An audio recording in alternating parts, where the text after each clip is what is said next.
Hello, this is your host, Todd Lewis, the Brazen Flight Podcast. Don't forget to like, share, and subscribe and hit the notification bell.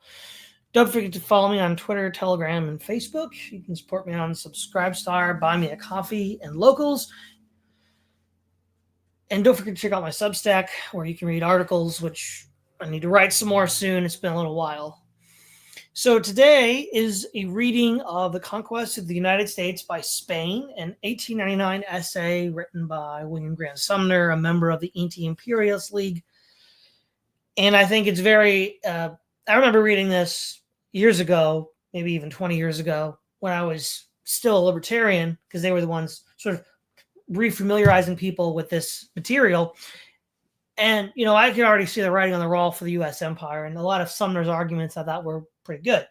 But especially in light of the catastrophic failure of the GWOT and the American withdrawal from Afghanistan in 2021, and now the broader withdrawal from European security interests in 2025 with the likes of J.D. Vance and others in the Trump administration, we're beginning to see that the U.S. empire is falling. Now, what I am pleased to see, though, is that the people in charge right now seem to think that we don't have enough money for this, and they're cutting the funding to these extraneous projects to help keep America going. I didn't think I'd see that. I thought we'd just have more Biden and, you know, just a catastrophic collapse of the U.S. empire in the worst possible fashion.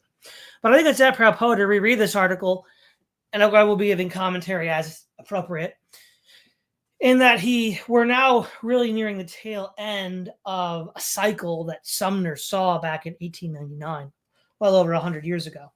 And it will be interesting to compare and contrast what he said with what we see. So I'm going to be reading from a reproduction of this on the Mises website from January the 1st of this year, January 20th of this year. Editor's note: this speech was first delivered before the Phi Beta Kappa Society of Yale University, January 16, 1899, and published in the Yale Law Journal the same month. The great laissez-faire sociologist and anti-imperialist Graham Sumner here examines how the ideas of American freedom and Republican government are incompatible with America's post-1898 foreign policy. Sumner notes how, with its war on Spain, the United States turned away from limited government and instead chose to pursue national greatness through a robust federal government. With this, the old dream of limited Republican government, imagined by the American revolutionaries, was destroyed and has never been recovered. Sumner's observations continue to be important in his own age, in which the current president I think he meant to say in our own age, in which the current president calls for new rounds of greatness through new annexations, military spending, foreign aid, and endless threats of trade wars and realpolitik. Well, that's kind of funny that they would put this at the beginning of the Trump administration, because he's actually not talking about new annexations. But nonetheless, this introduction is helpful. Statesmanship and self-government. During the last year, the public has been familiarized with descriptions of Spain and of Spanish methods of doing things until the name of Spain has become a symbol for a certain well-defined set of notions and policies. On the other hand, the name of the United States has always been, for all of us, a symbol of a state of things, a set of ideas and traditions, a group of views about social and political affairs. Spain was the first, for a long time, the greatest of the modern imperialistic states. The United States, by his historical origin, its traditions, and its principles, is the chief representative of the revolt and reaction against that kind of state. I intend to show that by the line of action now proposed to us, which we call expansion and imperialism, we are throwing away some of the most important elements of the American symbol and are adopting some of the most important elements of the Spanish symbol. We have beaten Spain in a military conflict, but we are submitting to be conquered by her on the field of ideas and policies. Expansionism and imperialism are nothing but the old philosophies of national prosperity which have brought Spain to where she now is. Those philosophies appeal to national vanity and national cupidity. They are seductive, especially upon the first view and the most superficial judgment, and therefore it cannot be denied that they are very strong for popular effect. They are delusions, and they will lead us to ruin unless we are hard-headed enough to resist them. In any case, the year 1898 is a great landmark in the history of the United States. The consequences will not be all good or all bad, for such is not the nature of societal influences. They are always mixed of good and ill, and so it will be in this case. 50 years from now, the historian looking back to 1898 will no doubt see in the course which things will have taken consequences of the proceedings of that year and of this present one, which will not be all bad, but you will observe that that is not a justification for happy-go-lucky policy. That does not affect our duty today in all that we do to seek wisdom and prudence and to determine our actions by the best judgment which we can form. War, expansion, and imperialism are questions of statesmanship and of nothing else. I disregard all other aspects of them and all extraneous elements which have been intermingled with them. I received the other day a circular of a new educational enterprise in which it was urged that on account of our new possessions, we ought now to devote especially study to history, political economy, and what is called political science. I asked myself why. What more reason is there for pursuing these studies now on behalf of our dependencies than there was before to pursue them on behalf of ourselves? In our proceedings of 1898, we made no use of whatever knowledge we had of any of these lines of study. The original and prime cause of the war was that it was a move of partisan tactics and the strife of parties at Washington. As soon as it seemed resolved upon, a number of interests began to see their advantage in it and hasten to further it. It was necessary to make appeals to the public which would bring quite another motives to the support of the enterprise and win the consent of classes who would never consent to either financial or political jobbery. Such appeals were found in sensational assertions which we had no means to verify, in phrases of alleged patriotism and statements about Cuba and the Cubans, which we now know to have been entirely untrue. Where was the statesmanship of all this? If it is not an established rule of statecraft that a statesman should never impose any sacrifices on his people for anything but their own interests, then it is useless to study political philosophy anymore, for this is the alphabet of it. It is contrary to honest statesmanship to imperil the political welfare of the state for party interests. It was unstatesmanlike to publish a solemn declaration that we would not seize any territory, and especially to characterize such action in advance as criminal aggression. For it was morally certain that we should come out of any war with Spain with conquered territory on our hands, and the people who wanted the war, or who consented to it, hoped that we should do so. We talk about liberty all the time in big and easy ways, as if liberty was a thing that men could have if they wanted it, and to any extent to which they wanted. It is certain that a very large part of human liberty consists simply in the choice either to do a thing or to let it alone. If we decide to do it, a whole series of consequences is entailed upon us in regard to which it is exceedingly difficult or impossible for us to exercise any liberty at all. The proof of this from the case before us is so clear and easy that I need spend no words upon it. Here, then, you have the reason why it is a rule of sound statesmanship not to embark on an adventurous policy. A statesman could not be expected to know in advance that we should come out of the war with the Philippines on our hands, but it belongs to his education to warn him that a policy of adventure and of gratuitous enterprise would be sure to entail embarrassments of some kind. What comes to us in the evolution of our own life and interests that we must meet what we go to seek, which lies beyond that domain, is a waste of our energy and compromise of liberty and welfare. If this is not sound doctrine, then the historical and social sciences have nothing to teach us which is worth any trouble.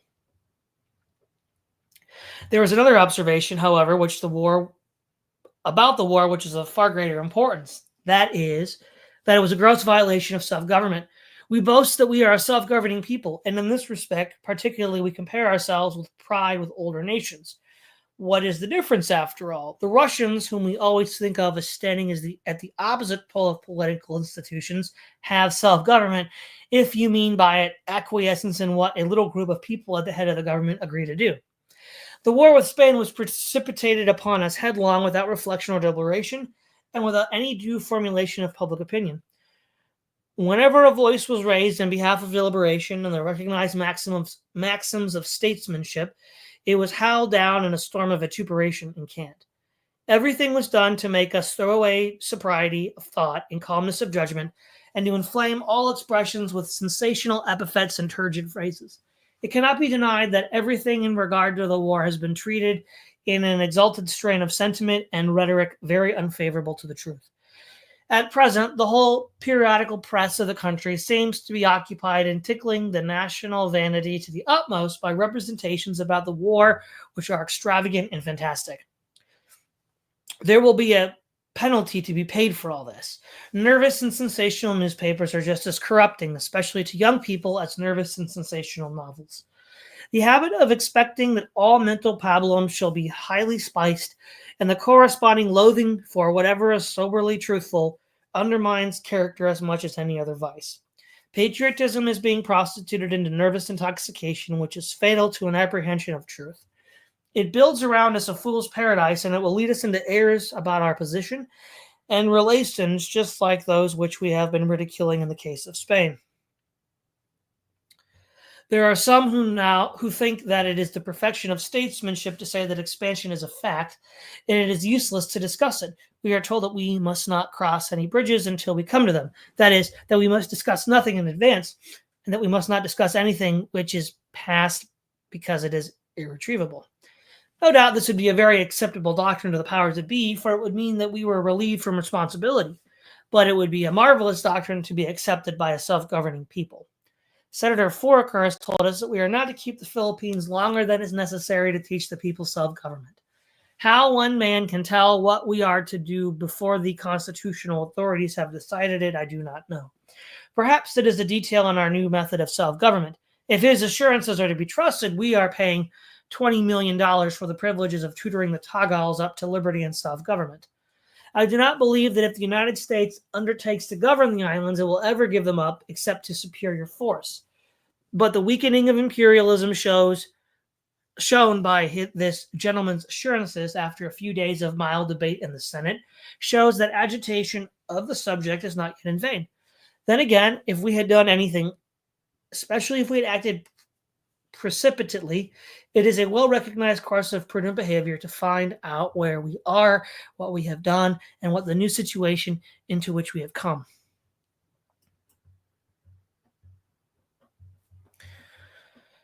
Then, too, we must remember that when the statesman lays a thing down, the historian takes it up, and he will group it with historical parallels and contrasts. There is a set of men who have always been referred to in our northern states for the last 30 years with disapproval.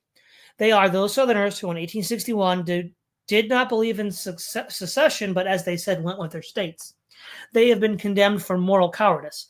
Yet within a year, it has become almost a doctrine with us that patriotism requires that we should hold our tongues while our interests, our institutions, our most sacred traditions, and our best established maxims have been trampled underfoot. There is no doubt that moral courage is the virtue which is more needed than any other in the modern democratic state, and that truckling to popularity is the worst popular vice.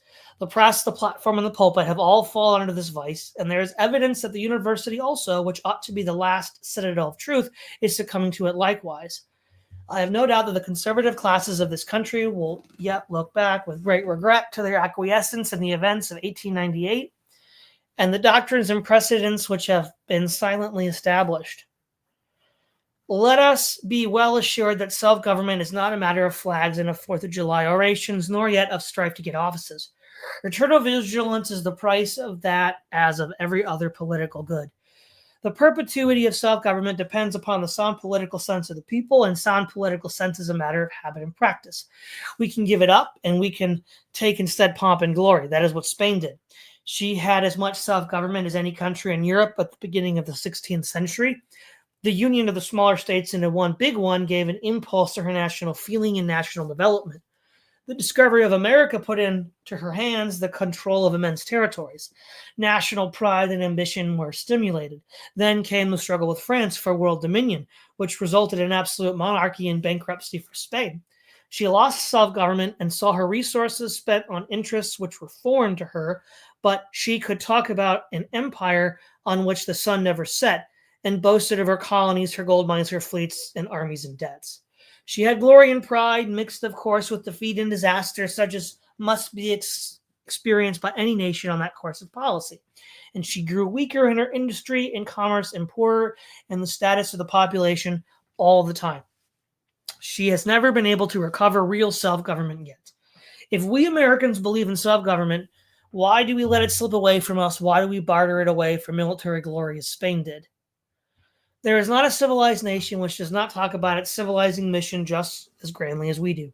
The English, who really have more to boast of in this respect than anyone else, talk least about it.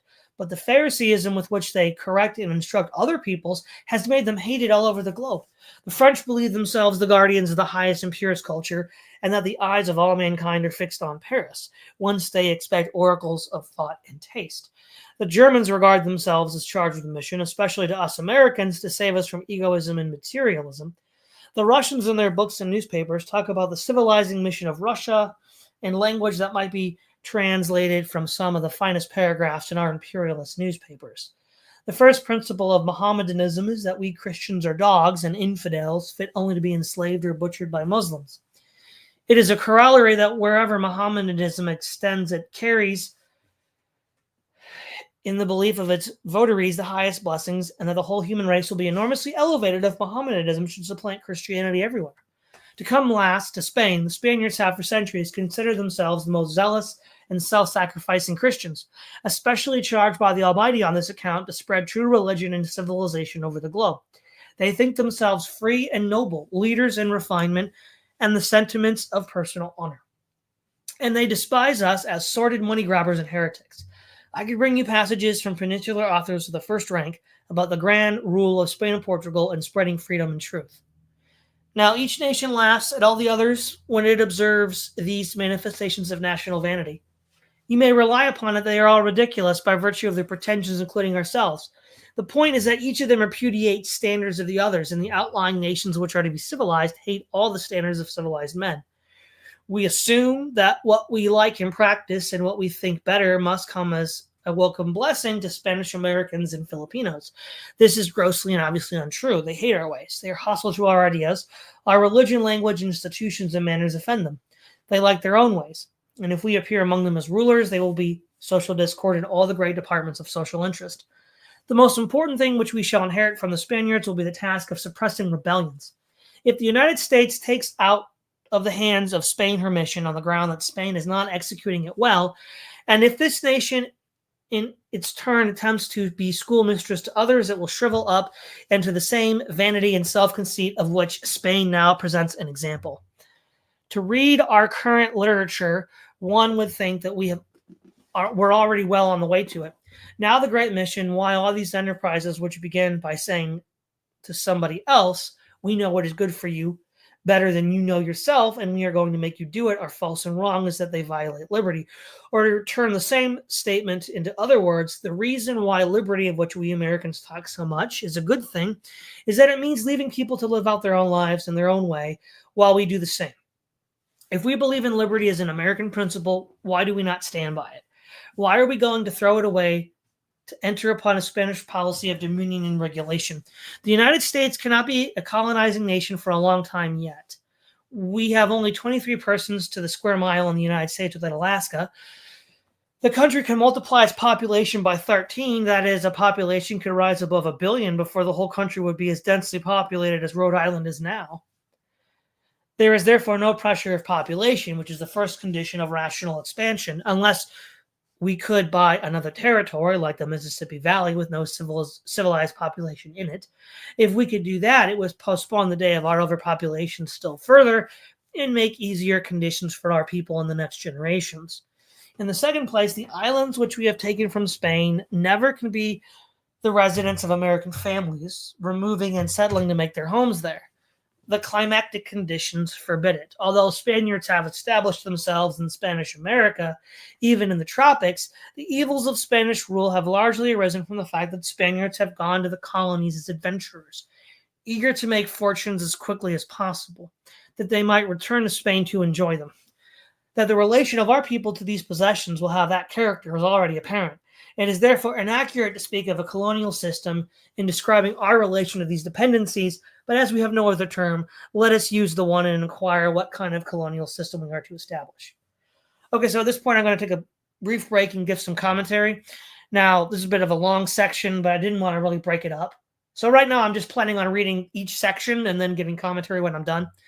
There's a lot here that he says, much of it good. First of all, the idea that he would even say that Spain is conquering us ideologically is kind of a bold thing to say in 1899, but nonetheless, I think true and prescient. For example, I like what he says here about 50 years in the future, so that'll be 1948. And the impression of the Spanish-American War at that time was generally mixed. What's interesting is 2 years later, in 1950, let's see, it was lectures.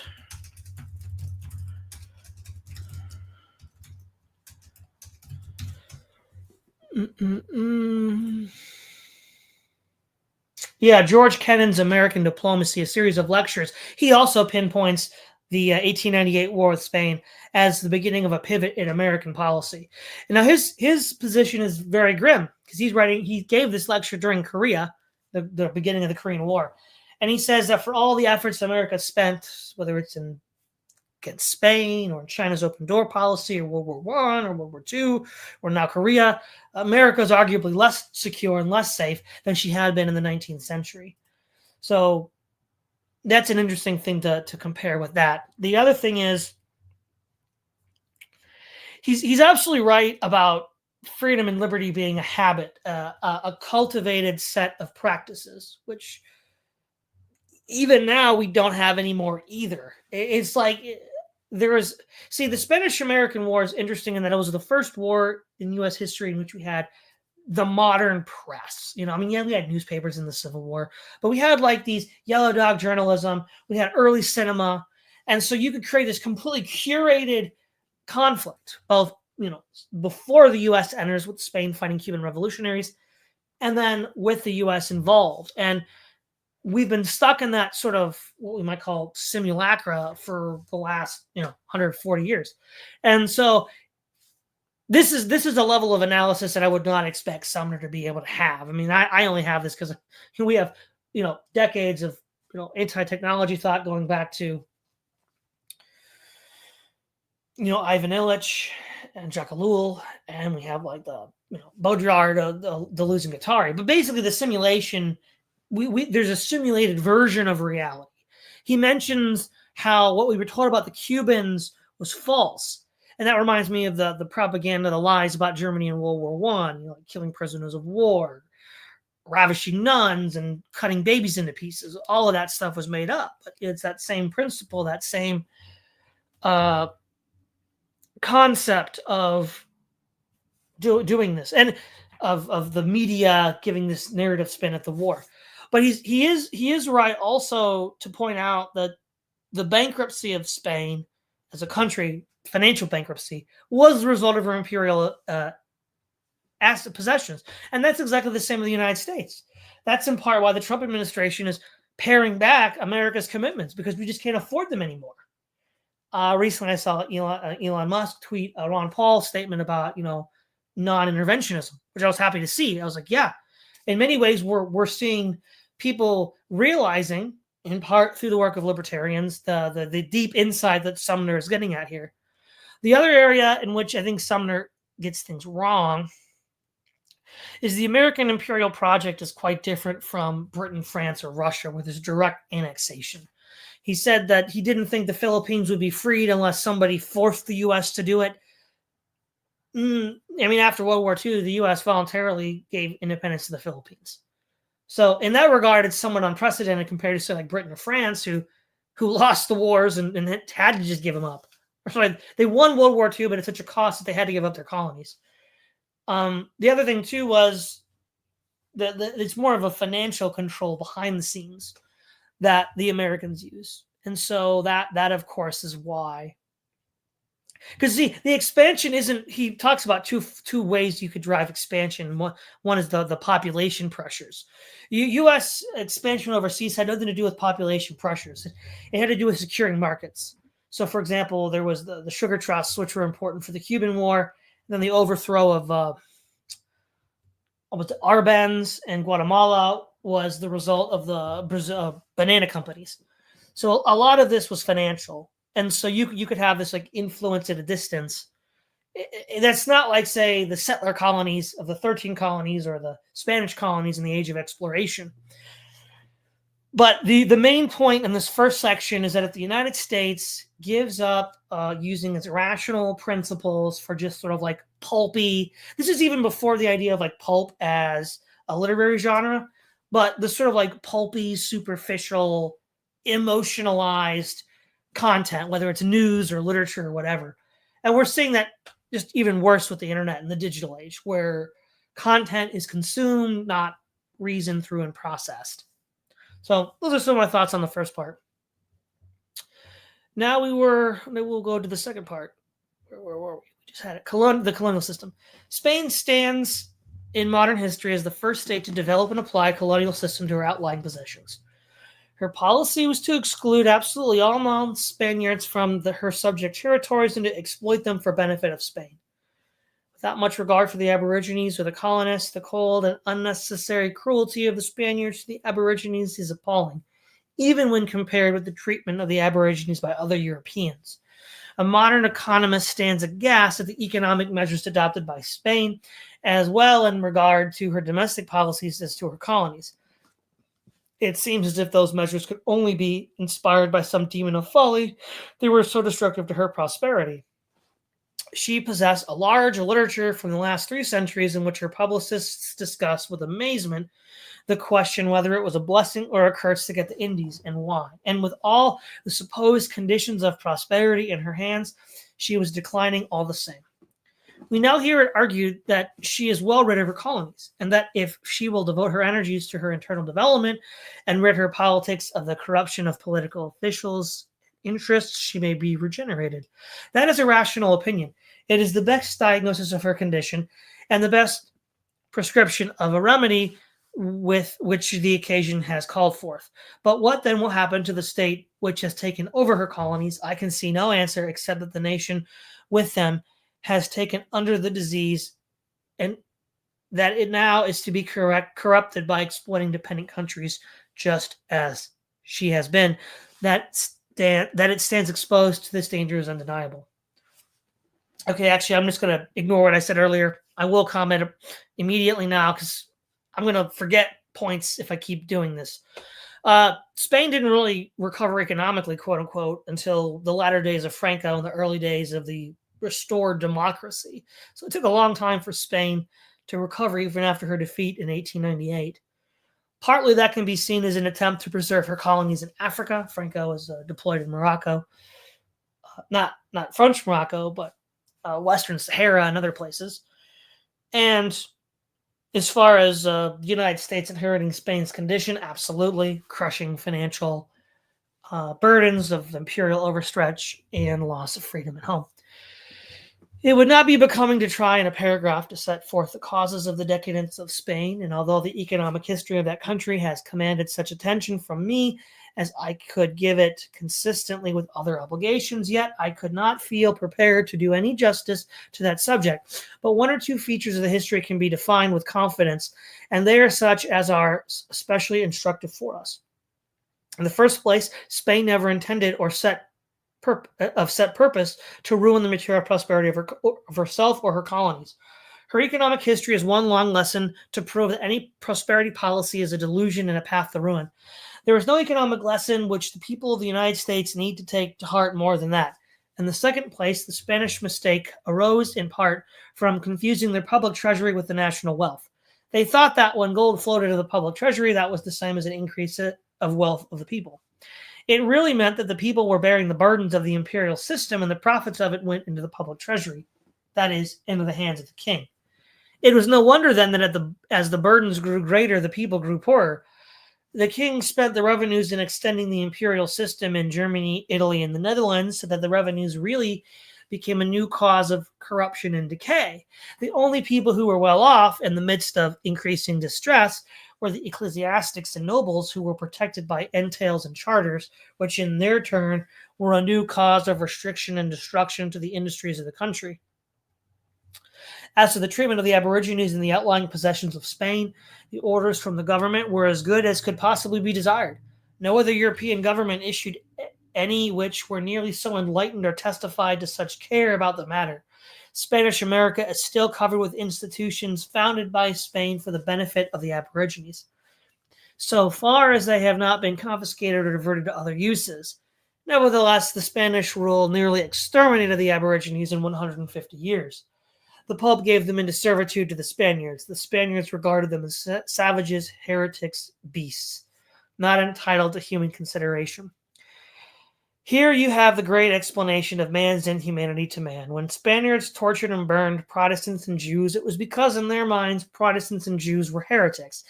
That is to say, were beyond the pale, were abominable, were not entitled to human consideration. Humane men and pious women felt no more compunctions at the sufferings of Protestants and Jews than we would at the execution of mad dogs or rattlesnakes. There are plenty of people in the United States today who regard Negroes as human beings, perhaps, but of a different order from white men, so that the ideas and social arrangements of white men cannot be applied to them with propriety. Others feel the same way about Indians. This attitude of mind, whether you meet with it, is what causes tyranny and cruelty. It is the disposition to decide offhand that some people are not fit for liberty and self-government, which gives relative truth to the doctrine that all men are equal, and inasmuch as the history of mankind has been one long story of abuse of some by others, who of course smooth over their tyranny by some beautiful doctrines of religion or ethics or political philosophy, which prove that it was all for the best of the oppressed. Therefore, the doctrine that all men are equal has come to stand as one of the cornerstones of the temple of justice and truth. It was set up as a bar to just this notion that we are so much better than others that it is liberty for them to be governed by us. One thing that I'll just say here is there is a logical error in this reasoning. One could also hold that while some other ethnicities are not capable of self-government, instead of an imperial enterprise to occupy and control them, you just leave them alone and spend your own efforts on yourself. That was more the attitude of the early republics. So, for example, Washington gave warnings about entangling alliances, and John Quincy Adams gave warnings about America being mistress of the world. Now, they certainly didn't believe that Native Americans or Negroes were capable of self-government. But by the same token, they didn't believe that America had the right to go around conquering other nations to teach them how to be self-governing. So there is a bit of an equivocation here, which, okay, he's dealing with people in government of the 1890s who do believe this.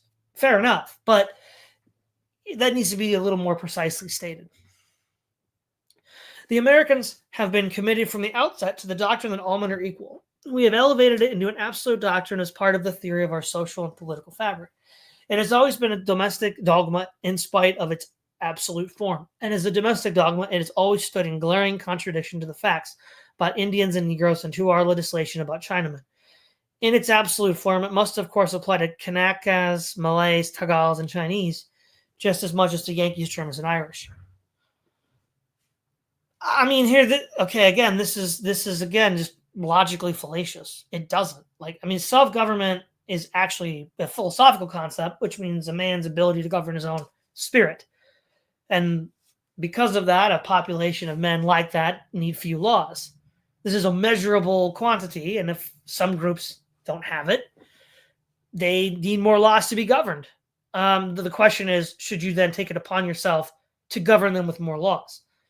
I would agree with Sumner that the United States should not have done that. But again, there's a false equivalency here. It's obviously not, even let's take race out of it. Even within the English-speaking world, obviously there are some people, criminals, who are not capable of self-government. That's why they're in prison. They shouldn't be treated equally to everyone else. They lack certain qualities that allow them to be self-governing. So, again, self-government is not something that you have or something that's given to you. It's something that you possess by working and striving towards it. I think the problem with Sumner here is he's arguing that it's something that you just possess innately. Well, it's not.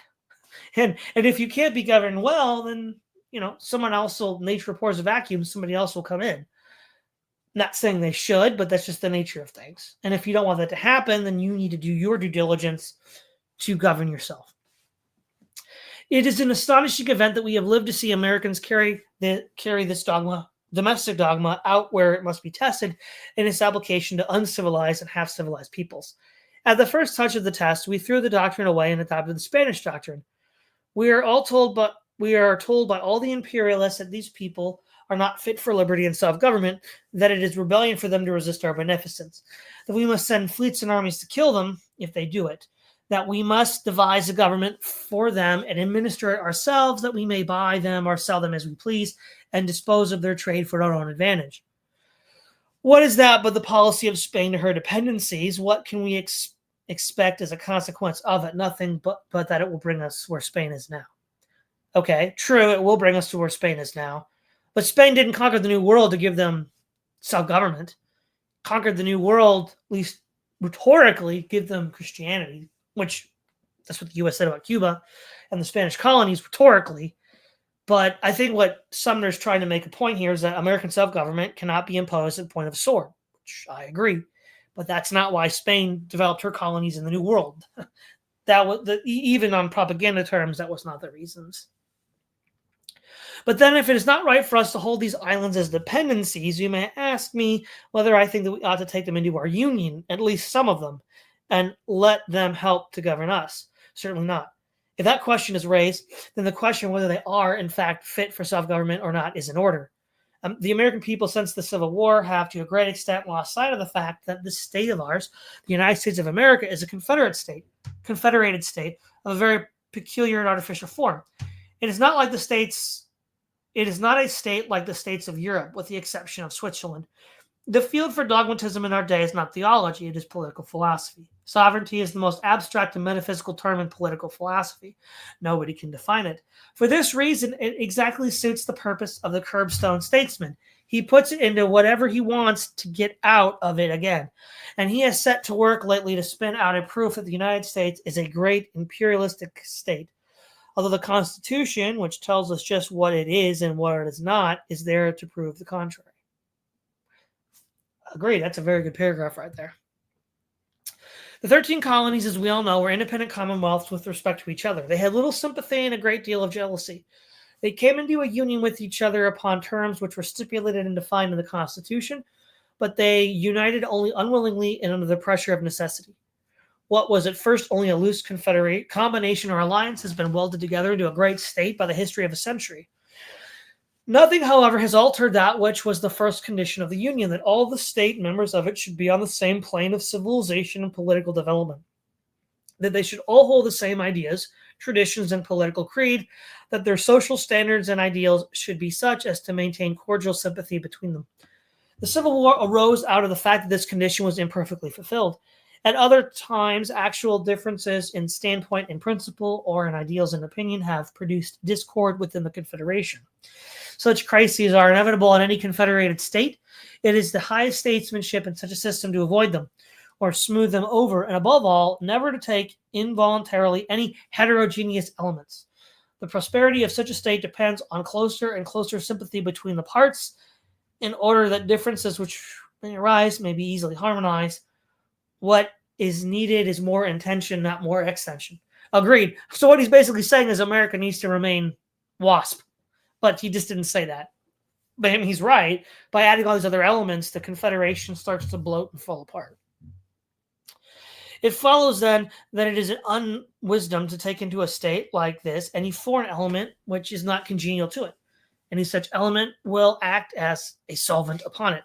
Consequently, we are brought by our new conquest face to face with this dilemma. We must either hold them as inferior possessions to be ruled and exploited by us after the fashion of the old colonial system, or we must make them take them in on equality with ourselves, where they will help to govern us and to corrupt a political system which they do not understand and in which they cannot participate. For that dilemma, there is no escape except to give them independence and to let them work out their own salvation or go without it. Now, here we see the limits, I think, of people's imagination in the 19th century. The idea that the United States empire would not be like the Romans or the Russians or the British or the Chinese or the French, and that you'd have, large annexed regions that were directly annexed to the United States, right? During the Cold War, many of the U.S. allies were still in principle independent states, but they were subject and dependent to American economic and military interests, which is a much more abstract form of empire, which is partly why it's so hard for Americans and other people around the world to identify it as such. That is, unless you're on the receiving end of it, like the Middle East or in the GWOT. Haiti has been independent for a century and has been a theater of revolution, tyranny, and bloodshed all the time. There is not a Spanish-American state which has proved its capacity for self-government as yet. It is a fair question whether any one of them would off than it is today if Spanish rule had been maintained in it. The chief exception is Mexico. Mr. Loomis, an American, has recently published a book in which he tells us that we would do well to go to school to Mexico for a number of important public interests, but Mexico has been for 10 or 15 years under a dictator, and the Republican forms have been in abeyance. What will happen there when the dictator dies, nobody knows. The doctrine that we are to take away from other nations any possessions of theirs which we think that we can manage better than they are managing them, or that we are to take in hand any countries which we do not think capable of self-government, is one which will lead us very far. Agreed. That's a good insight.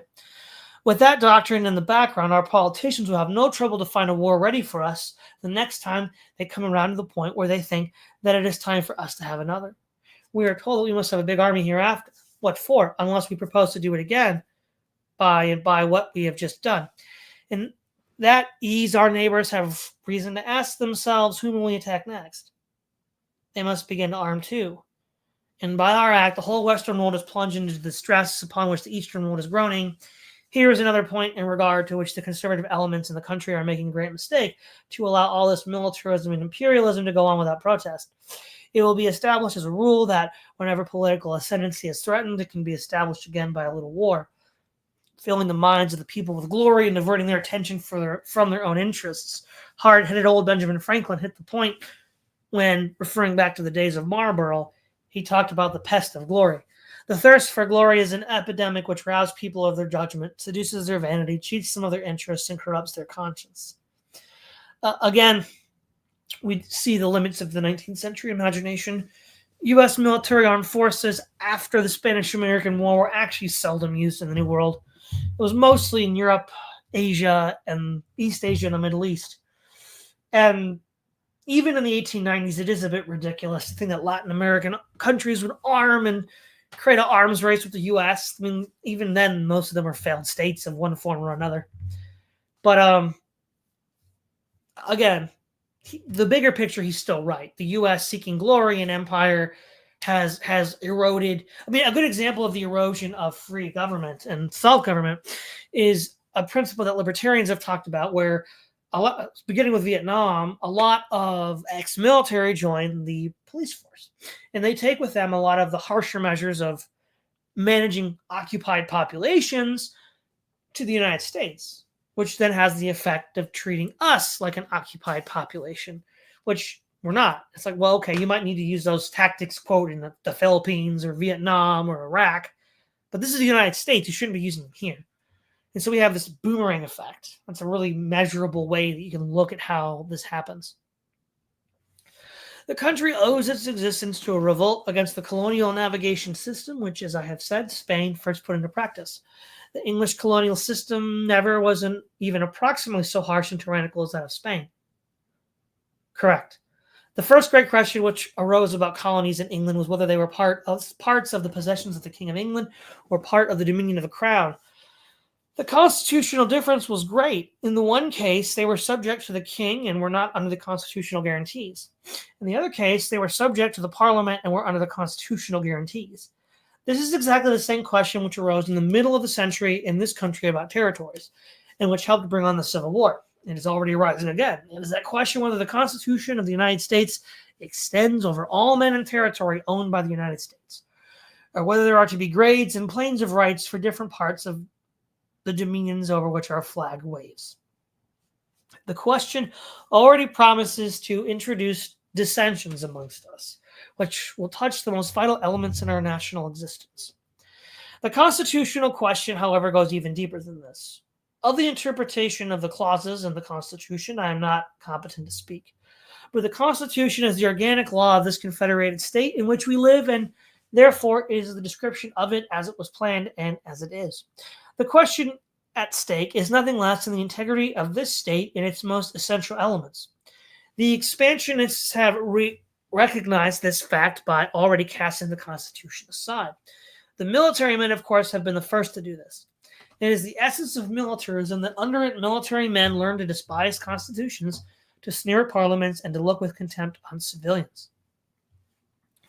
Some of the imperialists are not ready to go quite so fast as yet. They have remonstrated against the military doctrine, but that only proves that the military men see the point at issue better than others do.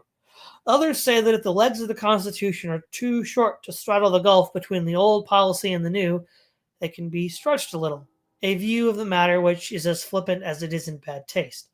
It would require too much time to notice the various contemptuous and jaunty references to the Constitution which every day brings to our notice. And from the same class, at least, who 2 years ago were so shocked at a criticism of the interpretation of the Constitution which was inserted in the Chicago platform. The question of imperialism then is the question whether we are going to give the lie to the origin of our national existence by establishing a colonial system of the old Spanish type, even if we have to sacrifice our existing civil and political system to do it. Well, the answer has been yes, unfortunately, though at the time he would have no way of knowing that. I submit that it is a strange incongruity to utter grand platitudes about the blessings of liberty, which we are going to impart to these peoples, and to begin by refusing to extend the Constitution over them, and still more by throwing the Constitution into the gutter at home.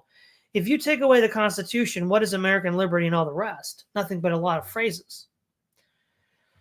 Some will answer me that they do not intend to adopt any Spanish colonial system, that they intend to imitate the modern English policy with respect to her colonies. The proudest fact in the history of England is that since the Napoleonic Wars, she has steadily corrected abuses, amended her institutions, redressed grievances, and so has made her recent history a story of amelioration of all her institutions, social, political, and civil. Yeah, that is exactly the tack that you're going to hear from the U.S. government, anybody in the U.S. Armed Forces. That's exactly how they're going to deal with this. To do this, she has had to overcome old traditions, established customs, vested rights, and all the other obstacles which retard or prevent social improvement. The consequence is that the traditions of her public service in all its branches have been purified, and that a body of men has grown up who have a noble spirit, high motives, honorable methods, and excellent standards. At the same time, the policy of the country has been steadily growing more and more enlightened in regard to all the great interests of society. These triumphs of peace are far greater than any triumphs of war. It takes more national grit to correct abuses than to win battles. England has shown herself very willing indeed to learn from us whatever we could teach. And we might learn a great deal from her on matters far more important than colonial policy. Her form of colonial policy is only part, and perhaps a consequence, of the improvements made elsewhere in her political system. We have had some experience this last summer in the attempt to improvise an army. We may be very sure that it is equally impossible to improvise a colonial system. The present English colonial system is aristocratic. It depends upon a large body of specially trained men acting under traditions which have become well established and with a firm esprit de corps. Nobody can get into it without training. The system is foreign to our ideas, tastes, and methods. It would require a long time and radical changes in our political methods, which we are not as yet at all disposed to make. To establish any such thing here, and then it would be an imitation. Moreover, England has 3 different colonial systems according to the development of the resident population in each colony or dependency. And the selection of one of these 3 systems which will adopt and apply all involve the difficulties which I have been discussing. Though I will say it was a bit easier to develop a management class of the U.S. Empire than he seems to think.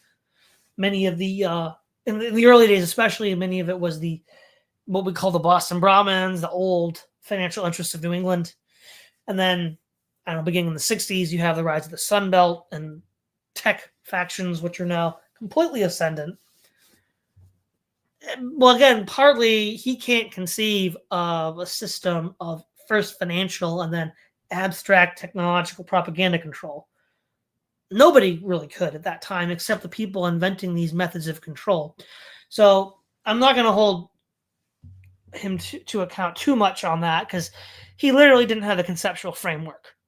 Though, despite the fact that he didn't have the conceptual framework, much of what he says still rings true, which I think is why this essay is so important. There is, however, another objection to the English system. A great many people talk about the revenue which we are to get from these possessions. If we attempt to get any revenues from them, we shall repeat the conduct of England towards her colonies against which they revolted. England claimed that it was reasonable that the colonies should pay their share of imperial expenses, which were incurred for the benefit of all. I have never been able to see why that was not a fair demand. As you know, the colonies spurn it with indignation on the ground that taxation, being at the discretion of a foreign power, might be made unjust. Our historians and publicists have taught us that the position of the colonists was right and heroic, and the only one worthy of free men. The revolt was made on the principle of taxation, not on the size of the tax. The colonists would not pay a penny.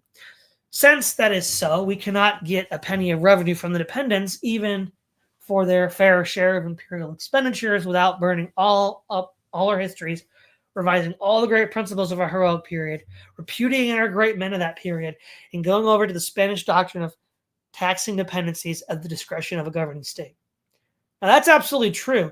And I think a lot of this contradiction that's being worked out, that America revolted against the economic control of Britain and then seeks now to impose all this economic control on other countries, does seem to be a direct repudiation of the early American system. One part of American history which is little taught and therefore little understood, even by myself, is from like 1890 to 1917 is what's called the Great Rapprochement, where England and Britain and the United States become chummy again, based on a shared set of economic interests. That might be seen as the conquest of the United States by the British Empire, where we repudiate all these older principles in favor of these more economic mercantilist principles that the British Empire herself represented. Though, again, I don't know very much about that period, but it is suspicious that everything pivots right at that time to a more imperialist attitude for the U.S. Already one of these dependencies is an arm struggling for liberty against us. Reading the threats of the imperialists against these people who dare to rebel against us, and see whether I am misstating or exaggerating the corruption of imperialism on ourselves. The question is once more whether we are prepared to repudiate the principles which we have been insisting for 150 years and to embrace those of which Spain is the oldest and most copious representative or not. Well, at the time it was an open question, but sadly America chose to repudiate those original principles. In regard to this matter of taxation and revenue, the present English colonial system is as unjust to the mother country as the old system was to the colonies, or more so. The colonies now tax the mother country. She pays large expenses for their advantage, for which they return nothing. They set up tax barriers against her trade with them. I do not believe that the United States will ever consent to any such system. Ouch. Well, let's see. I guess that's true. Our dependencies never did set up tax barriers. And I am clear in the opinion they never ought to. If the colonies ought not to be a tributary to the mother country, neither ought the mother country to be made a tributary to them. The position to imitate England's colonial policy is evidently made without the necessary knowledge of what it means. And it proves that those who thrust aside prudent observations by declaring offhand that we will imitate England must not have any serious comprehension of what it is they propose us to do. The conclusions of this branch of the subject is that it is fundamentally antagonistic to our domestic system to hold dependencies which are unfit to enter into the Union. Our system cannot be extended to them in or adjusted to them to keep them out without sacrificing its integrity. If we take dependencies which, as we now agree, are not fit to come in as states, there will be a constant political agitation to admit them as states.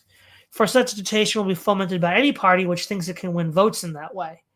It was an obvious blunder in statecraft to engage in a war which would be sure to bring us into this predicament.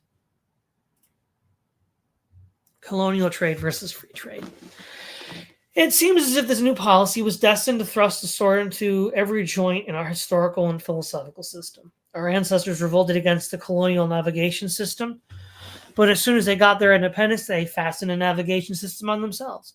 The consequences that our industry and commerce are today organized under a restrictive system, which is the direct offspring of the old Spanish restrictive system, and is based on the same ideas of economic policy. That statesman can devise prosperity policy for a country which will do more for it than the spontaneous development of the energy of the people and the resources of the territory would do. On the other hand, inside of the Union, we have established the greatest experiment in absolute free trade that has ever existed. The combination of the two is not new because it is just what Courbet tried in France, but it is original here and is an interesting result of the presence in men's minds of two opposite philosophies, the adjustment of which has never yet been fought out. The extension of our authority over these new territories forces the inconsistency between our internal and our external policy out of the field of philosophy into that of practical politics. Wherever the boundary line of national systems falls, we have one rule inside of it and another outside of it. Are the new territories to be taken inside or to be treated as outside? If we develop this dilemma, we shall see that it is the first importance. So I'm going to argue here that this is actually a false dilemma. So not only the U.S. 13 colonies, but many of the Spanish colonies as well, because of the mercantilist trading system, they were not allowed to develop manufactured goods, only the mother country. And they could only sell directly to the mother country, not to each other, and not to other European countries. Now, whether you're a colony or not, if another country is the only one you can trade to, that's not a desirable position to be in. But since protectionism is necessary to protect and stimulate industrial development, especially against a more developed country, look at Latin America and how, quote unquote, free trade with NAFTA has just completely knocked out all of these domestic industries in Mexico and Cuba. Oh, well, Cuba's communist, other Latin American countries, because they can't compete. They can't have prices low enough in order to, outcompete these other external forces. And you don't want to be dependent upon a foreign country for manufactured goods if you can help it, because through war or embargo or blockade or tariffs, you would lose access. I mean, see, because part of the fallacy of the free trade crowd is that everything is a peaceful economic exchange. Statecraft has, while economics is a part of statecraft, you have to, feed and supply political officers, soldiers, sailors. It's fundamentally different than economic exchange because, any activity like that, first of all, is a precondition for economic life. You don't really have economic. I mean, Scythians didn't have stock exchanges. Okay, let's give me a break. Left to their own devices without some sort of state, you don't have these economic institutions develop. And, especially when you talk about wars, you can't let other people produce your goods lest you get tariffs or blockades or invasions, in which case you lose access to those goods. So, of course, you have to, if you can, produce them yourself. So, now he is correct, though, that how will the colonies be treated? Because, see, the free trade within the lower 48 was, they were all on the same political system. So, of course, you could do that. But, doing that with China, when they just gobble up your factories and use slave labor, not a great idea. If we treat the dependencies as inside the national system, we must have absolute free trade with them. Then, if on the policy of the open door, we allow others to go to them on the same terms as ourselves, the dependencies will have free trade with all the world, while we are under the restrictive system ourselves. Then, too, the dependencies can obtain no revenues by import duties. And I'm going to actually have to go back to something he said here, too. He says that, he says the statesman can devise a policy for a country which will do more than its spontaneous development of the energy of the people and the resources of the country territory would do. Now, he says that disparagingly. But that's just obviously true. Absent states, nobody built canals. Nobody built irrigation systems. Did the Scythians build irrigation systems? No.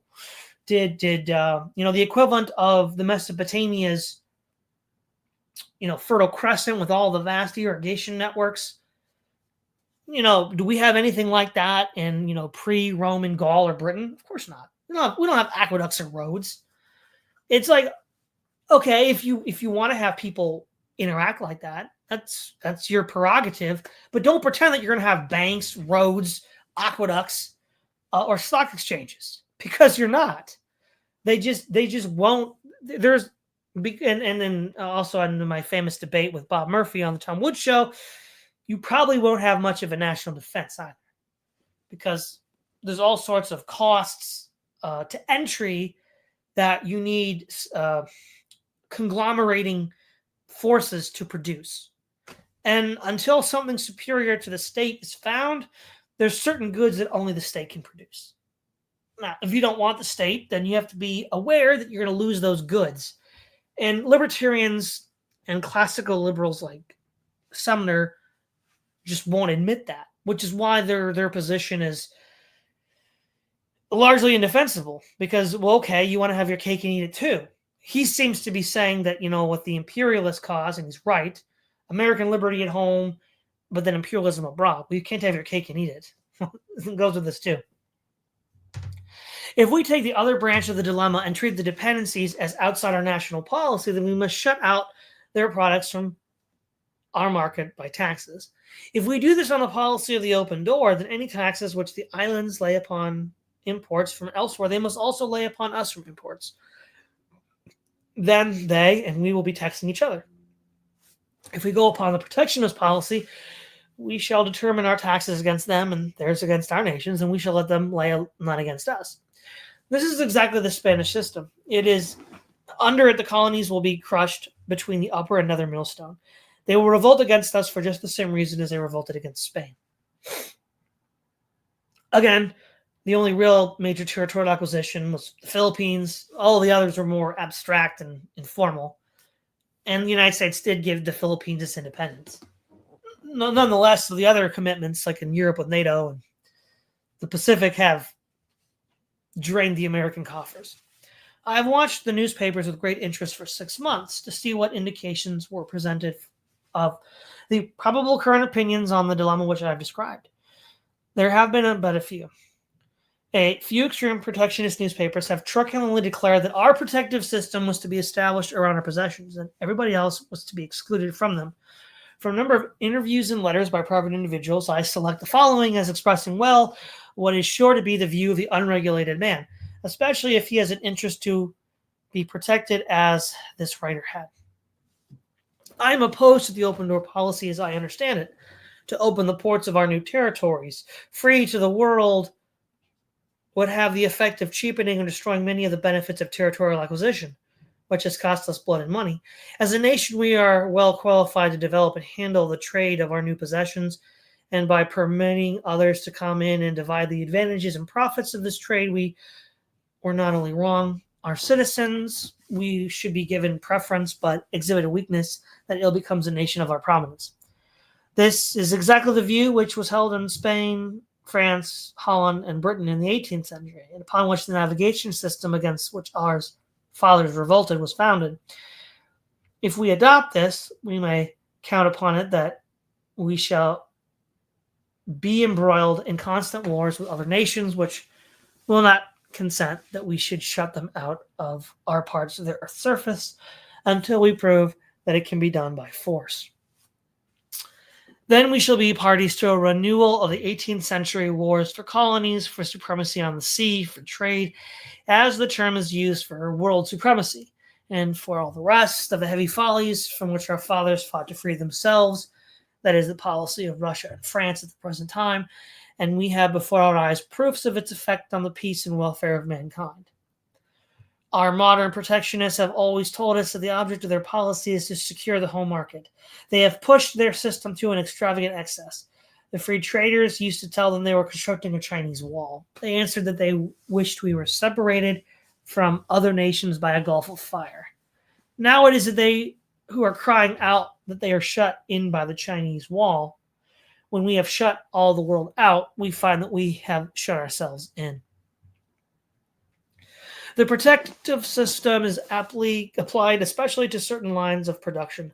Of course, they are stimulated out of proportion to the requirements of the community and so are exposed to sharp fluctuations of high profits and overproduction. Well, I mean, see, this is where we get into the fallacy of free trade if we're going to apply it to national politics. Stimulated out of proportion to the requirements of the community. Well, no single community is going to be able to fund its own defense. And so any national provision of defense is going to be beyond the limits of any community to provide. Now, you could still overproduce it, and I think the United States today is overproducing it. But nonetheless, it's just a fallacious line of reasoning. Well, what do you mean beyond the requirements of the community? Well, defense is a good that not only a community, but all communities within a nation benefit from. And then we get into the free rider problem, who's going to pay for it. And this is something they just don't have an answer for. I know, because I debated Bob Murphy on the Tom Woods show, and no one's responded to that very well. So, but we could also think of other things like agricultural systems, like in Iraq under ancient Sumeria.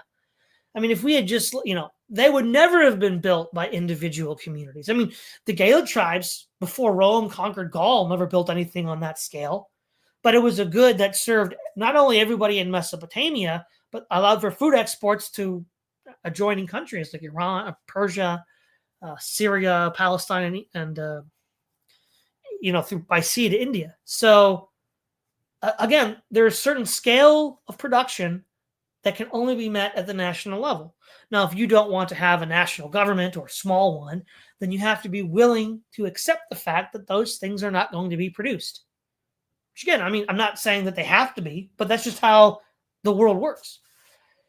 At great expense and loss, we have carried out the policy of the home market, and now we called upon at a great expense and loss to go out and conquer territory in order to widen the market. In order to have trade with another community, the first condition is that we must produce what they want, and they must produce what we want. That is the economic condition. The second condition is that there must be peace, security, and freedom from arbitrary obstacles interposed by government. This is the political condition. If these conditions are fulfilled, there will be trade, no matter whether the two communities are in a body politic or not. If these conditions are not fulfilled, there will be no trade, no matter what flag floats. If we want more trade, we can get it any day by reciprocity treaty with Canada, and it will be larger and more profitable than all that of the Spanish possessions. It will cost us nothing to get. Yet while we were fighting for Puerto Rico and Manila and spending $300 or $400 million to get them, negotiations with Canada failed through narrow-mindedness and bigotry, which we brought to the negotiations. Conquest can do nothing for trade except to remove the political obstacles with which the conquered could not or would not remove. From this, it follows that the only justification for territorial extension is the extension of free and enlightened policies in regard to commerce. Even then, the extension is an irksome necessity. The question always is whether you are taking an asset or a liability. Land grabbing means properly taking territory and shredding all the rest of the world out of it so as to exploit it ourselves. It is not land grabbing to take it and police it and throw it open to all. This is the policy of the open door. Okay, we have another fallacy here. So you said earlier that if the Philippines, for example, were to be directly annexed by the United States, the question of self-government would now be a very relevant issue because they would be a state. Transoceanic trade requires a level of material development that the Philippines would not have had as an independent country in the 19th century. So even if the U.S. and the Philippines had been friendly, independent countries, they would not have had much of an export economy because they lacked shipping and they lacked the means to produce shipping. I mean, classical liberals and libertarians live in a fantasy land. This is why imperialism is imperialism. If the other side is so vastly underdeveloped, but they have resources, without some external development project, those resources will not be touched. Again, and then of course the imperialist logic then is, well, if I don't do it, someone else will. And then they'll get stronger and beat me later down the road. And we can talk about the logic of that argument, but that's ultimately the argument. You can't treat a 19th century Filipino Manila merchant with a 19th century New York merchant as if they're anywhere on equal footing. And yet, time and time again, this is what they do. Oh, we're on equal footing. We have the same material conditions. No, you don't. Our external policy, our external commercial policy is, in all its principles, the same as that of Spain. We had no justification on that ground in taking anything away from her. If we now seek to justify ourselves, it must be by going over to the free policy. But as I have shown, that forces to a crisis the contradiction between our domestic and our external policies to trade. It is very probable indeed that the destruction of our restrictive system will be the first good result of expansion. But my object here has been to show what a network of difficulties environ us in the attempt to establish a commercial policy for these dependencies. We have certainly to go through years of turmoil and political bitterness with all the consequent chances of internal dissension before these difficulties can be removed. American principles. Okay, last bit, guys. It's a lengthy essay. Another phenomenon which deserves earnest attention from the student of contemporary history and of the trend of political institutions is the failure of the masses of our people to perceive the inevitable effect of imperialism on democracy. On the 29th of last November, 1898, the Prime Minister of France was quoted in a cable dispatch as follows: "For 28 years we have lived under a contradiction. The army and democracy subsist side by side. The maintenance of the traditions of the army is a menace to liberty, yet they assure the safety of the country and its most sacred duties." That antagonism of democracy and militarism is now coming to a crisis in France, and militarism is sure to win, because the French people would make any other sacrifice rather than diminish their military strength. In Germany, the attempt has been going on for 30 years to establish constitutional government with parliamentary institutions. The parts of the German system are at war with each other. The emperor constantly interferes with the operation of the system and utters declarations which are entirely personal. He is not responsible and cannot be answered or criticized. The situation is not so delicate as in France, but it is exceedingly unstable. All the desire of the Germans for self-government and liberty runs out into socialism, and socialism is repressed by force or by trickery. The conservative classes of the country acquiesce in the situation where they deplore it. The reason is because the emperor is the warlord. His power and authority are essential to the military strength of the state in the face of its neighbors. That the preponderating consideration of which everything else has to yield, and the consequence of it is that there is today scarcely an institution in Germany except the army. Everywhere you go on the continent of Europe at this hour, you see the conflict between militarism and industrialism. You see the expansion of industrial power pushed forward by the energy, hope, and thrift of men. And you see the development arrested, diverted, crippled, and defeated by measures which are dictated by military considerations. I mean, that's kind of ridiculous. I mean, who puts down all the labor disputes? The military. These corporate enterprises love having the military. Think of the Chartists in England in the 1840s. Or before that, the Luddites in the 1810s. The army came in and shut that down. And they were happy to have it. Because, otherwise they would have had to pay for private soldiers to do it, which I guess the East India Company shows they could in theory do. This, again, classical liberalism, libertarianism, there is no fundamental hostility between, on the one hand, industrial capitalism or industrial commercial development and militarism. I mean, and this is a thing that, say, for example, a contemporary of William Graham Sumner, the anarchist Lysander Spooner would have said, or, well, Spooner, but some of the other individuals, anarchists as well. It's the monopoly of property that allows these large firms to exist in the first place. And they externalize the cost of maintaining property to this federal government through the police force and the military. And in the United States as well, the army was used to put down the worker protests. So again, there's not this distinction. Furthermore, military spending stimulates economic development. You can see that with Emergence of Death by Engelbrecht in, I think, 1936. He published that. At the same time, the press is loaded down with discussions about political economy, political philosophy, and social policy. They're discussing poverty, labor, socialism, charity reform, and social ideas, and are boasting of high enlightenment and progress. At the same time that these things which are done are dictated by none of these considerations, but only by military interests. It is militarism, which is eating up all the products of science and art, defeating the energy of the population and wasting its savings. It is militarism which forbids the people to give their attention to the problems of their own welfare and to give their strength to the education and comfort of their children. It is militarism which is combating the grand efforts of science and art to ameliorate the struggle for existence. Now, given this is written, 15 years before World War I starts, and the best and brightest of Europe die in the trenches, that's not entirely wrong. The American people believe that they have a free country, and we are treated to a great eloquent speeches about our flag and our reputation for freedom and enlightenment. The common opinion is that we have these things because we have chosen and adopted them, because they are in the Declaration of Independence and the Constitution. We suppose, therefore, that we are sure to keep them, and that the follies of other people are things which we can hear about with complacency.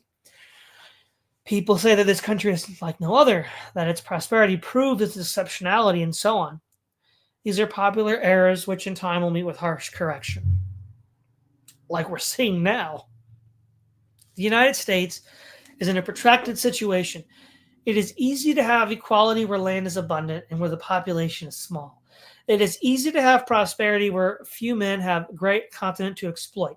It is easy to have liberty when you have no dangerous neighbors and when the struggle for existence is easy. There are no severe penalties under such circumstances for political mistakes.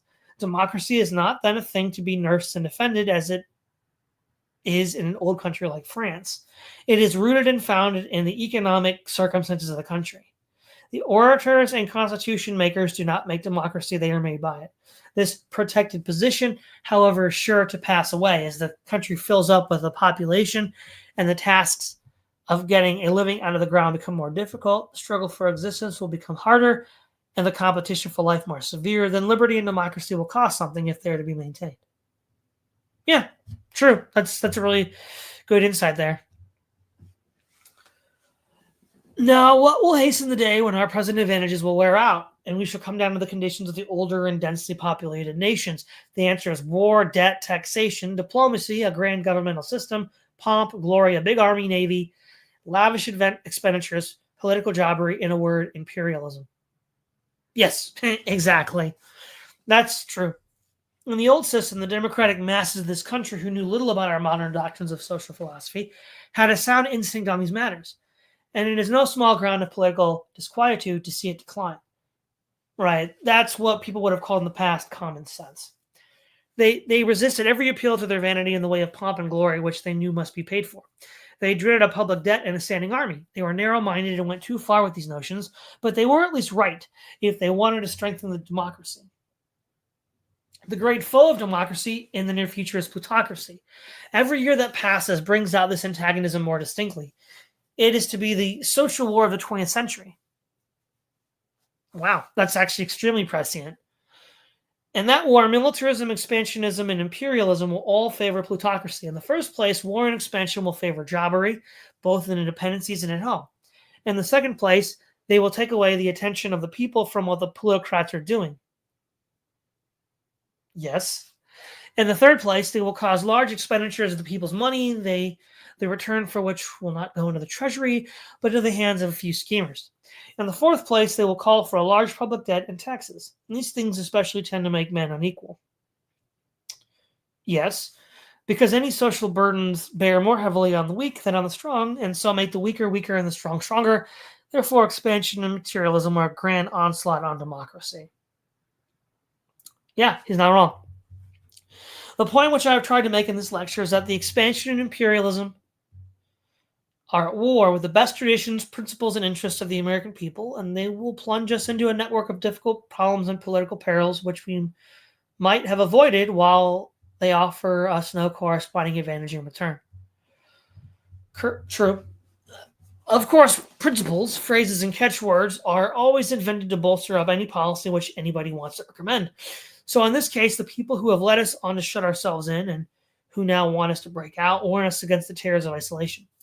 Our ancestors all came here to isolate themselves from the social burdens and inherited errors of the old world. When the others are all over ears in trouble, who would not be isolated in freedom from care? When the others are crushed under the burden of militarism, who would not be isolated in peace and industry? while the others are struggling under debt and taxes, who would not be isolated in the enjoyment of his earnings for the benefit of his own family? When the rest are all in a quiver of anxiety, lest a day's notice that they may be involved in a social cataclysm, who would not be isolated out of reach of the disaster? What we are doing is what we are abandoning, this blessed isolation to run after a share in the trouble. Again, that's exactly what George F. Kennan says in his 1950 lecture, American Diplomacy. So again, very prescient. The expansionists answer our remonstrances on behalf of the great American principles by saying that times have changed, that we have outlived the fathers of the Republic and their doctrines. As far as the authority of the great men is concerned, that may well be sacrificed without regret. Authority of persons and names is a dangerous thing. Let us get to the truth and the right. I, for my part, am also afraid of the great principles, and I would make no fight on their behalf. In the 10 years before the Revolution, our ancestors invented a lot of fine principles which they thought would help their ease. They repudiated many of them as soon as they got their independence, and the rest of them they have since made as great a deal of trouble. I have examined them all critically, and there is not one of them which I consider sound as it is popularly understood. I have been denounced as a heretic on this account by people who now repudiate them all in a sentence. But this only clears the ground for the real point. There is a consistency of character for a nation as well as for a man. A man who changes his principles from week to week is destitute of character and deserves no confidence. The great men of this nation were such because they embodied and expressed the opinion and sentiments of the nation in their time. Their names are something more than the clubs with which to knock an opponent down when it suits one's purpose, but to be thrown with contempt when they happen to be on the other side. So of the great principles, whether some of us are skeptical about their entire validity and want to define and limit them somewhat, is of little importance. If the nation has accepted them, sworn by them, founded its legislation on them, embedded them in the decisions of its courts, and then if it throws them away at 6 months' warning, you may depend upon it that the nation will suffer its moral and political rectitude a shock of the severest kind. 3 years ago, we were ready to fight Great Britain to make her arbitrate a quarrel which she had with Venezuela. The question about the Maine was one of the fittest subjects for arbitration that ever arose between two nations, and we refused to listen to such a proposal. 3 years ago, if you had said that any position put forth by anybody was English, he might have been mobbed in the streets. Now the English are our beloved friends, and we are going to try to imitate them and adopt their way of doing things.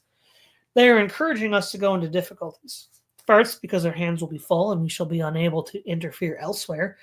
And secondly, because if we are in difficulties, we shall need allies, and they think that they will be our first choice as such. They were not wrong to, as World War I and II points out. Some of our political journals have been pouring out sentimental drivel for years about arbitration, but last summer they turned around and began to pour out sentimental drivel about the benefits of war. We congratulate ourselves all the time on the increased means of producing wealth, and then we take the opposite fit and commit some great folly in order to prove that there is something grander than the pursuit of wealth. 3 years ago, we were on the verge of a law to keep immigrants out who were not good enough to be in with us. Now we are going to take in 8 million barbarians and semi-barbarians, and we are paying $20 million to get them.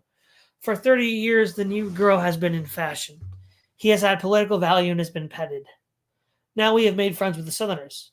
They and we are hugging each other. We are all united. The Negro's day is over. He's out of fashion.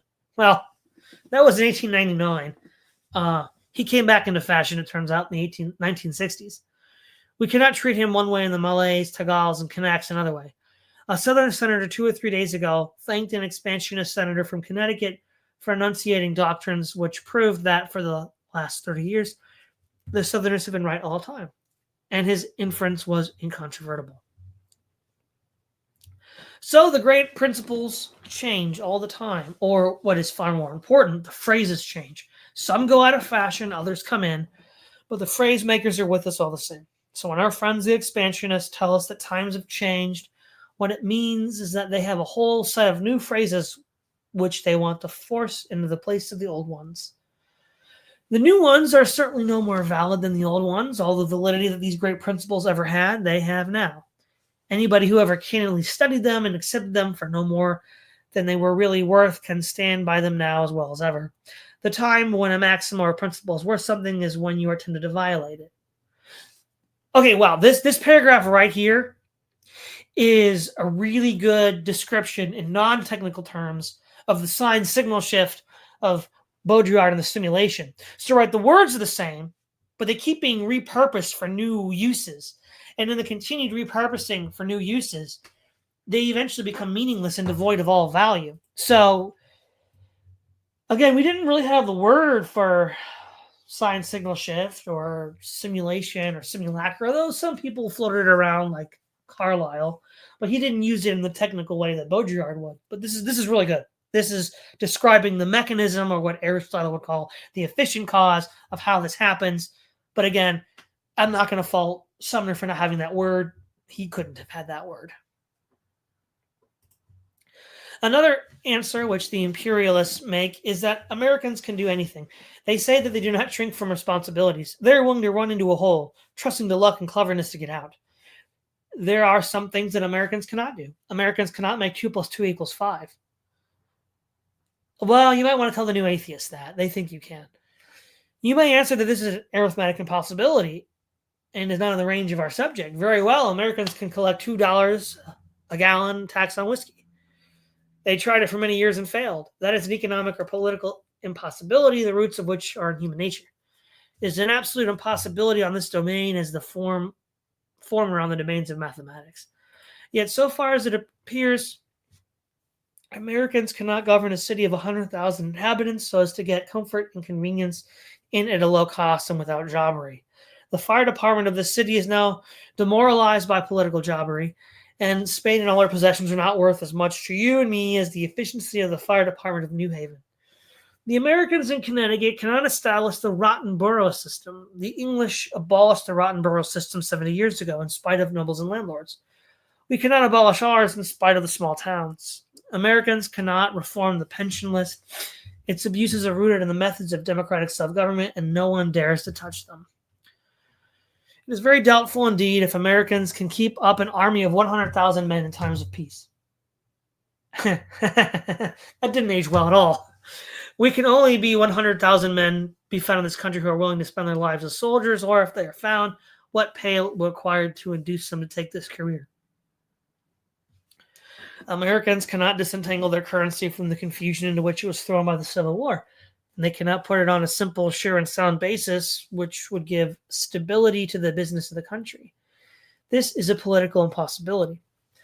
You know, the thing here about the keeping an army of 100,000 men in times of peace, there's a sort of like inconsistency in Sumner's thinking here. He talks again and again about economic growth and prosperity and industry and commerce, and how it allows for a higher standard of living. Yeah, well, necessarily that means you can also hire and pay more soldiers, especially for international trade, as you need more sailors to keep the sea lanes open. So if the economy can work such wonders, it should be at least conceivable that such an army could be paid for. And for much of the 20th century was paid for. Americans cannot assure the suffrage to Negroes throughout the United States. They have tried it for 30 years, and now, contemporaneously with this war with Spain, it has been finally demonstrated that it is a failure. Inasmuch as the Negro is now out of fashion, no further attempt to accomplish this purpose will be made. Wow, that aged so badly. The 1960s just completely put that on its head. Well, that's also true, right? If he's going to say that these sloganeers keep on reinventing, I don't know why the Negro wouldn't be back in fashion, giving his own argument, but whatever. It is an impossibility on account of the complexity of our system of state and federal government. If I had time to do so, I could go back over the history of the Negro suffrage and show you how curbstone arguments, exactly analogous to the arguments about expansion, were used to favor it, and how objections were thrust aside in the same blustering and senseless manner in which objections to imperialism are met. The ballot, we are told, was an educator and would solve all difficulties in its own path as by magic. Worse still, Americans cannot assure life, liberty, and the pursuit of happiness in Negroes inside the United States when the Negroes Postmaster House was set on fire in the night in South Carolina. And not only he, but also his wife and children were murdered as they came out. And when, moreover, this incident passed without legal investigation or punishment, it was a bad omen for the extension of liberty, etc., to Malays and Tagals by simply setting over them the American flag. Upon a little serious examination, the offhand disposal of an important question of policy by the Declaration that Americans can do anything proves to be one silly piece of bombast. And upon a little reflection, we find that our hands are quite full of home problems by the solution of which the peace and happiness of the American people could be greatly increased. Now, in that regard, he's absolutely right. Like the idea that America can just nation build and save the world, World War I, World War II, much of the Cold War, and certainly the GWOT have been disastrous. And yeah, American military forces were being assigned to tasks that they could not achieve. How do you make war on terrorism? Terrorism is a tactic. And states use it too. The laws of nature and of human nature, the laws of nature and of human nature are just as valid for Americans as for anybody else. Exactly. And if we commit acts, we shall have to take consequences just like other people. Therefore, prudence demands that we look ahead to see what we are about to do, and that we gauge the means at our disposal. If we do not want to bring calamity on ourselves and our children, we see that the peculiarities of our system of government set limitations on us. We cannot do things which a great centralized monarchy could do. The very blessings and special advantages which we enjoy as compared with others bring disabilities with them. That is the great fundamental cause of which I have tried to show throughout this lecture, that we cannot govern dependencies consistently with our political system. That if we try, the state which our fathers founded will suffer a reaction which will transform it into another empire just after the fashion of all the old ones. It is what imperialism means. That is what it will be, and the democratic public, which will stand in history like the colonial organization of earlier days as a mere transitional form. And yet this scheme of a republic which our fathers formed was a glorious dream which demands more than a word of respect and affection before it passes away. Indeed, it is not fair to call it a dream or even an ideal. It was a possibility which was within our reach if we had been wise enough to grasp and hold it. I agree 100% with that. Certainly by 1898, that's the real turning point. This is all just thrown away. For the trivial reasons he describes, people just thought it was an innate fact of reality that Americans were special, could always remain this way. It was favored by our comparative isolation, or at least by our distance from other strong states.